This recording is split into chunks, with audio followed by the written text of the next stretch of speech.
মানসিক রোগের সাথে আবেগের সম্পর্কটা আসলে কেমন? আচ্ছা, মানসিক রোগের সাথে আবেগের সম্পর্ক খুবই গভীর। মানে যেটা খুবই ইন্টারেস্টিং সেটা হলো আমাদের বেশিরভাগ মানে রোগের ক্ষেত্রে কিন্তু আবেগীয় প্রতিক্রিয়া হবেই, হ্যাঁ, এবং কিছু রোগ আছে আবেগেরই রোগ। ইভেন আমাদের যদি অ্যাংজাইটি উদ্বেগজনিত রোগ হলো সবচেয়ে বেশি প্রিভেলড আমাদের বাংলাদেশে, উদ্বেগ বা ডিপ্রেশন যদি আপনি বলেন, এই দুটোই কিন্তু আবেগের নাম। হ্যাঁ, কাজে উদ্বেগও এক ধরনের আমাদের ইমোশন, ডিপ্রেশন আমাদের ইমোশন। কাজেই আমাদের যে কোনো ধরনের প্যানিক অ্যাটাক বলেন, হঠাৎ করে মৃত্যুভীতি হয়, একদম মনে হয় এখনই মারা যাব, ভয় লাগে, এই যে আমাদের সাংঘাতিক ভয়, ভয় একটা আবেগের নাম। হ্যাঁ, আমাদের সবসময় একটা দুশ্চিন্তার মতন, সবসময় কেমন জানি এক ধরনের মনটা খারাপ লাগে, বিষণ্ণ লাগে, অস্থির লাগছে, সেটাও কিন্তু এসবের আবেগেরই নাম।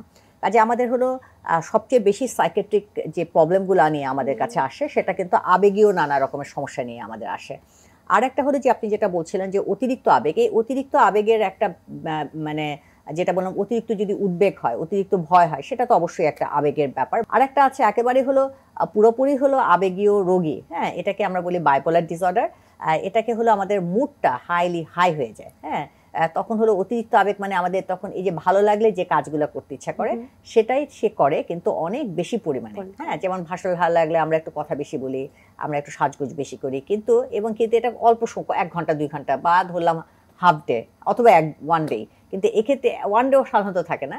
আর এক্ষেত্রে হবে কি, সে টানা অন্তত অ্যাটলিস্ট 7 ডেজ তার থাকবে, এবং হলো তার দেখা যাচ্ছে যে এই ইন্টেন্সিটিটা অনেক হাই, মানে প্রচণ্ড ওভার অ্যাক্টিভ থাকবে, প্রচণ্ড কথা বলবে, জিনিসপত্র দিয়ে দিবে, প্রচণ্ড খরচ করবে। হ্যাঁ, নিজেকে ইভেন হলো তাকে কোনো কিছু বাধা দিলে সে ভায়োলেন্ট হয়ে যাবে, রেগে যাবে। তবে এই বাইপোলার ডিসঅর্ডারের যে মুড, যেটা ম্যানিক এপিসোড নিয়ে আসে, সেটা সময় যে খুব বেশি তা না। আমাদের সবচেয়ে বেশি আবেগের যে সমস্যাগুলো নিয়ে কাজ করে, প্রথমত হলো বিষণ্ণতা নিয়ে আসে, এবং হলো আমাদের মানে উদ্বেগজনিত রোগ নিয়ে আসে।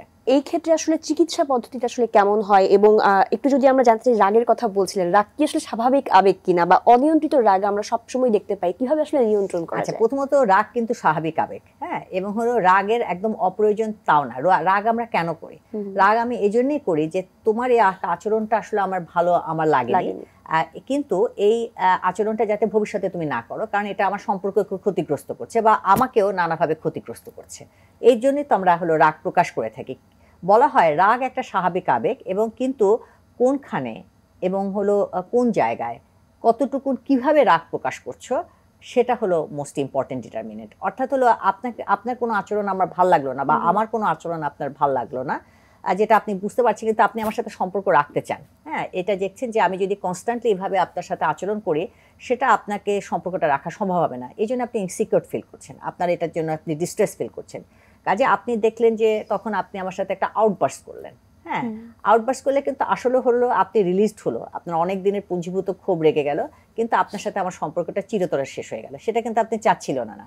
হ্যাঁ, কিন্তু আপনাকে হলো যদি ব্যাপারটা এমনও হয় যে হ্যাঁ, আপনি রাগটা প্রকাশ করলেন, আপনি খুব একটু ফার্মলি, একটু শক্ত গলায় বললেন যে আসলে ম্যাডাম, এই জিনিসটা আপনি অনেকদিন ধরে হচ্ছে, এটা আমি আসলে আমি এটা ঠিক মতন করে, অর্থাৎ আমার সেলফ এস্টিমটা ঠিক রেখে আপনি কিন্তু ঠিকই আমি কিন্তু বুঝলাম যে আপনি একটু আমার সাথে মেসেজটা কনভে করলেন, আপনি আমার সাথে কোনো ব্যাপার হয়েছেন, তাহলে এটা হলো অ্যাপ্রোপ্রিয়েট ওয়ে। হ্যাঁ, তার মানে হলো, এবং এটা তখনই করতে পারবেন যখন আপনার এই নিজের প্রতি কন্ট্রোল, রাগটাকে নিয়ন্ত্রণ করার জায়গাটা, হোল্ডটা, এটা আপনার খুব ভালোভাবে ব্যাপারটা থাকবে। কারণ বেশিরভাগ ক্ষেত্রে হয় যখনই আমরা খুব রাগত অবস্থায় থাকি, তখনই হলো ওই সময় আমরা প্রকাশ করে ফেলি। যখন আপনি ওই সময় প্রকাশ করবেন, কখনো আপনার লজিক কাজ করবে না। এবং যখন আপনি খুব অ্যাগ্রেসিভ হইতে প্রকাশ করলেন, আমি কিন্তু অতখানি অ্যাগ্রেশন হওয়ার মতন হয়তো অপরাধও আমি করিনি।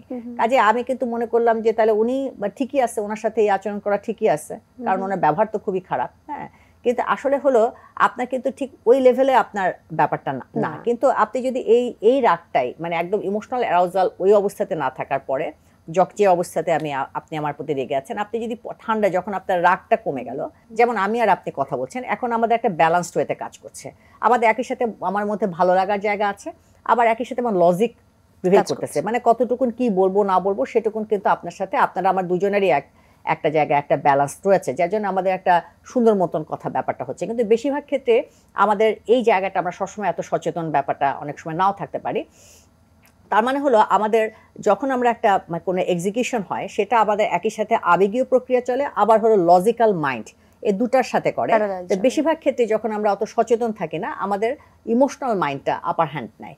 হ্যাঁ, তো ইমোশনাল মাইন্ড যদি অনেক বেশি আপার হ্যান্ড নেয়, মানে লজিক থাকে একদমই হলে এতটুকু ইমোশন থাকে, তখন কিন্তু একটু ঝামেলা হতে পারে। হ্যাঁ, কিন্তু আমার যদি যেমন এখন ধরুন 50-50 আছে, অথবা লজিক্যাল মাইন্ডটা একটু বেশি আছে, কিন্তু যদি এমন হতে হয় যে আমার লজিক্যাল মাইন্ডটা একটু নিচে আছে কিন্তু আমার আবেগের জায়গাটা আছে, সেটা কিন্তু অসুবিধা নেই। কিন্তু এই ব্যালেন্সটা যদি অনেক বেশি কম থাকে, তার মানে এটা কিছুটা আপনি যেটা বলছিলেন সেটা কিছুটা একটা চর্চা, অর্থাৎ হলো আমার আবেগকে, আমার ব্রেন কিন্তু আসলে আপনি কিভাবে ট্রেন আপ করেন তার উপরে ডিপেন্ড করবে হলো ব্রেন আপনি আপনার ফাংশনিংটা কীরকম করে হবে। কাজে আমি যদি কনস্ট্যান্টলি আমার এই ইমোশনাল যে আমার যে আবেগীয় প্রক্রিয়াকে, এটাকে আমি কনস্ট্যান্টলি ট্রেন আপ করতে থাকি যে আমি আসলে এই আচরণে এই ব্যাপারটা আমার করা উচিত, হ্যাঁ, ট্রেন আপ করা উচিত। যখন সবসময় সম্ভব না, কিছুটা যদি আমরা সচেতন থাকি তাহলে আমাদের সম্ভব।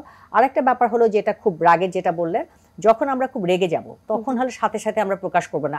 আমরা আসলে চাই হলো আমার জিনিসটা কনভার্ট হোক, মানে যখন আমি রেগে যাব আমি ওই সময় থামাই দিতে পারবো, দুটা কথা শোনাই দিয়ে আমি শান্তি পেলাম, কিন্তু এটা আলটিমেটলি আমার মানে আসল জিনিস কনভার্ট হলো না, আমার গোলটা অ্যাচিভ হলো না। তাহলে আমার গোল যদি অ্যাচিভ করতে হয়, যখন আমি রেগে যাব ওই সময় আমি করব না, আমি বলবো হলো যার সাথে আপনি রাখছেন তার কাছ থেকে আপনি সরে যান। হ্যাঁ, কারণ আপনি তাকে দেখলে আপনার কনস্ট্যান্ট স্টিমুলেশন হবে, এবং আপনার কিন্তু এই যে ইমোশনাল অ্যারোজাল হয়, তো ওইটা আমাদের ব্রেন করতে চায় কি, অ্যারোজালটা কমায় ফেলতে চায়। কাজে আমি যেভাবে হোক এটা, কারণ তখন তো লজিক থাকে না, তখন হলো অ্যাগ্রেশন, মানে রাগ প্রকাশ করে ঝাড়ি মারাটা হলো আমাদের সবচেয়ে তখন একটা আরামদায়ক প্রক্রিয়া। তা আমি যদি এখান থেকে আপনার কাছ থেকে সরে যাই, তাহলে কিন্তু আপনার আমার স্টিমুলেশনটা থাকলো না। আমি বলবো সরে যাওয়ার পর আমি নিজেকে যে বলবোই না তা না বললে ব্যাপারটা হয় কি, মনে হয় যে তাহলে তো আমি একটা রিস্কের মধ্যে পড়লাম, ও তো আবার আমার সাথে করবে এরকম।